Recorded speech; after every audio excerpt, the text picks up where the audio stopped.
Hi, I'm going to show you how to pick up a dropped yarn over in your brioche knitting. So here I am, happily knitting along. Here is my brioche knit, slip one yarn over, and oh dear, I missed something quite a while ago. I must have been watching TV or not paying attention. Let's see if we can fix that mistake. So I'm going to slide these up so they're not too close to the needle tips. Let me get a pointer to look at this with you.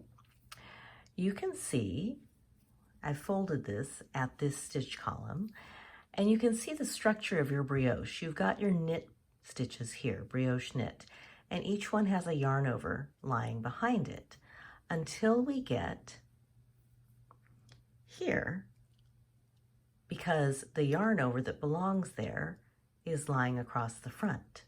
So we need to get down and drop to it and pick it back up. So I'm going to put a marker right here so that I'll know when I get to the place where it's missing.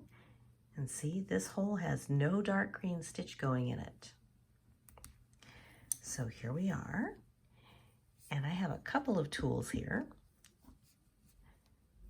So I'm going to take this off my needle, and I've already accidentally dropped my yarn over, but that's okay.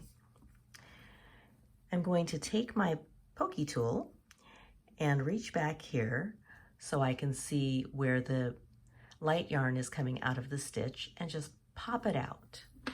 And I'm going to hold that stitch that I popped out on this cable needle. I'm using the long end. And here we go again. I reach back here. I don't want to reach above the yarn over. I want to reach right here so I see nothing but the light color altogether. Or if you're on the other side, it'll be the dark color, same thing. Pop it out and pick up that stitch on that cable needle. And let's see, let's go one more. Here I am, popping the stitch out. And I'm picking up that stitch that I popped on the cable needle.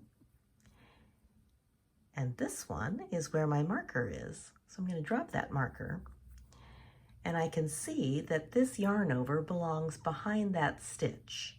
So what I'm going to do is reach under and draw that stitch underneath the yarn over that's supposed to be behind it, so the yarn over can now sit behind.